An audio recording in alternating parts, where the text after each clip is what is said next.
今天要问大家一个老生常谈的问题，你们每天的喝水量是多少呢？可以在弹幕里面留言。一般来说，成年人每天正常的饮水量大约在 1.5 升至2升之间，所以各位都达标了吗？我们从小就被灌输，在不同的场景下多喝点水准没有坏处，包括了你的家长、你的老师、你的医生，甚至是你的男朋友和你的老公。其实这样的督促确实很烦，有些朋友可能会觉得喝得多排得多，多去一趟厕所甚至会降低自己的效率，这多麻烦呢。可是如果你和这个来自德国的男子相比，应该会庆幸自己有多么健康的新陈代谢了，因为他的喝水量十分的夸张，他每天必须要喝够20升水，否则就有可能脱水而亡。而且为了保证喝足量的水，该男子甚至牺牲掉了大把的睡眠时间，几乎时时刻刻都在喝水排尿。那这人到底是怎么了呢？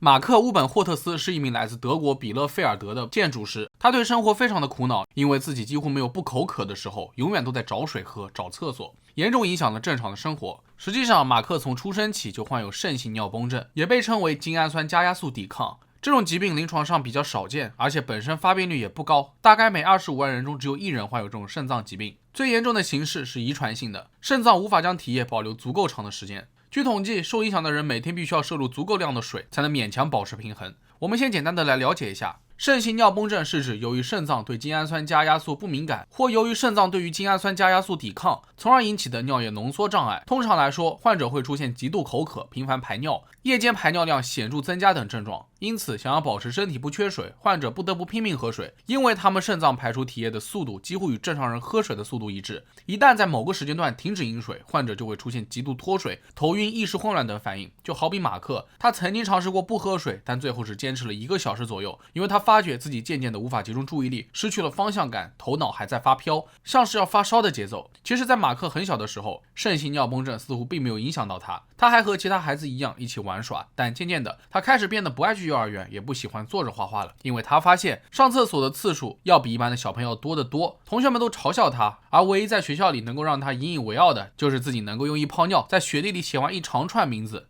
长大后，马克才知道原来这一切都是拜肾性尿崩症所赐。他必须要严格计划好一切日程，包括喝水排尿这种在别人看来微不足道的小事情。因此，马克没有办法参加长时间的徒步旅行，也没有办法开长途车。最重要的是，他都不敢轻易尝试，因为任何超出他意料的情况对他来说都可能存在着危险。就好比有一次，马克在公司加班到很晚，又被临时通知出差，他没有带够足量的水就上了火车，结果火车临时出现了故障，停在了半路上。偏偏这个时候车上的厕所又坏了，没有办法正常使用。于是马克又是口渴又是尿急，整个人头晕目眩，感觉人都要交代在车上了，情况非常的糟糕。好在马克下了火车后，在站台遇到了一位好心人，在得知他的情况后，对方立刻拿出了一些喝的，马克赶紧喝下，解决了燃眉之急。这次的经历让他心有余悸，发誓再也不会把自己置身于如此棘手的境地。现如今，马克的同事已经习惯了他疯狂喝水的样子，他办公桌旁永远堆满了沉香的饮用水，大家也完全适应了他上厕所的频率。另外，马克很少参加户外活动，因为像篮球、足球或者跑步都会消耗太多的能量。至于喝酒，马克是能喝的，但为了不影响病情，他几乎不碰酒精。最糟糕的是，他整晚最多睡2个小时，一方面是因为他得时时刻刻的喝水排尿，另一方面如果不这么做的话，马克还会做噩梦，误以为自己发烧了，根本就睡不踏实。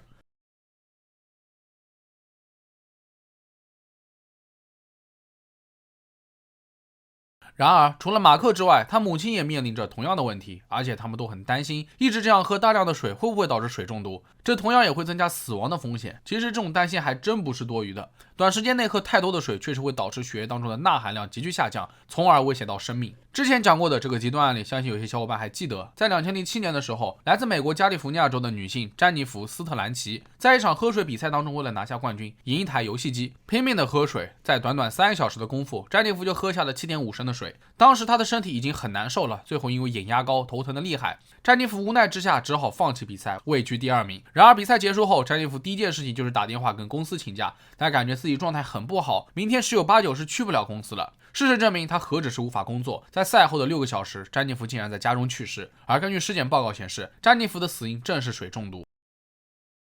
水中毒也被称为低钠血症，当体内电解质的正常平衡因过量饮水而超出了安全限度时，就会导致这种情况。这是因为当人体喝过多水，导致钠含量不平衡，那么液体就会进入细胞，导致细胞膨胀。如果这种情况发生在大脑当中，那就非常的危险了。就好比詹妮弗，她的大脑细胞逐渐开始膨胀，头骨内压增加，因此她在比赛过程当中才会出现眼睛痛、头痛等症状。其实这已经是水中毒的初步表现了。假如詹妮弗能够及时停止喝水，尽可能的将体内多余的水分排出体外，或许还能够挽救回来。但为了赢得比赛，詹妮弗仍然继续喝水，主办方也丝毫没有意识到危险，最终酿成了悲剧。曾经有一项对2002年波士顿马拉松长跑者进行的研究显示，有13%的人在完成比赛时患有低钠血症，其中一名女性长跑者在每个补给站都会喝水，可跑到一半就昏迷了，倒地不起，被送进了 ICU。确实，像这类长跑运动员如果在跑步时喝太多的水，就很容易水中毒。而且据统计，每6名马拉松选手当中就有1名在比赛中出现轻微的水中毒症状。不管是选择运动型饮料还是只喝普通的水，发生水中毒的概率基本相同。虽然我们都知道长时间剧烈运动后身体会损失大量的水分，需要及时补水，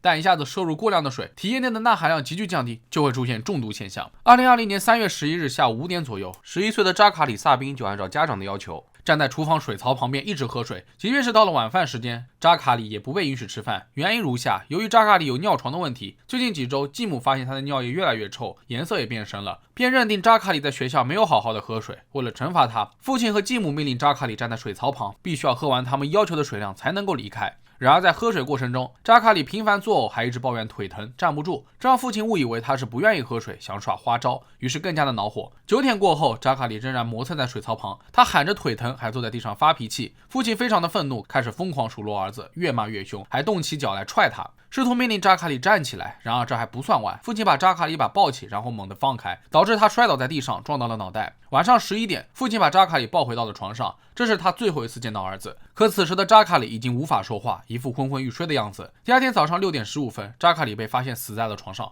他嘴角留有白沫，床单上面还有血迹。这个时候，父亲赶紧报了警。根据警方调查，虽然扎卡里患有遗传性泌尿系统问题，但在短时间内被迫喝下了3升水，也绝对是不可取的。况且他白天在学校里面也并非没有认真喝水。另外，他遭到了父母的虐待，也是不可否认的事实。因为验尸官还在男孩的左眉毛和额头上发现了血迹，头部、手臂、胫骨和臀部也都有淤伤。最终，父亲和继母面临1级谋杀、虐待儿童导致死亡和6项虐待儿童罪的指控。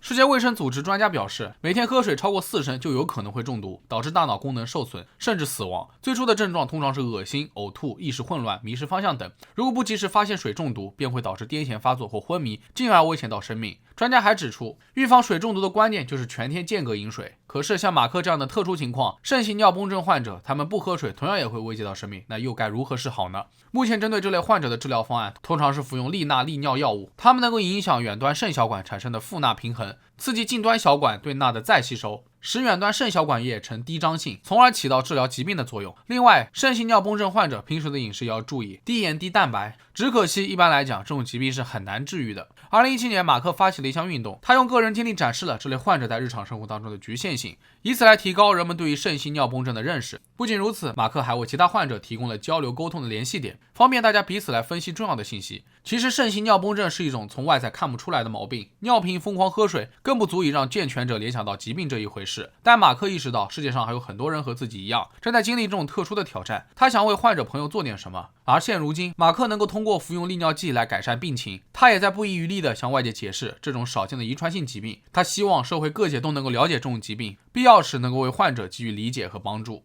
那看完今天的视频，大家应该都要知道间隔饮水、适当饮水了吧？反正凡事都是过犹不及，喝水要有个度，否则容易伤身。那好了，本期视频到这就结束了。如果觉得视频做得还不错的话，也别忘了点赞、收藏和关注。我是郑冉，咱们下期视频再见吧。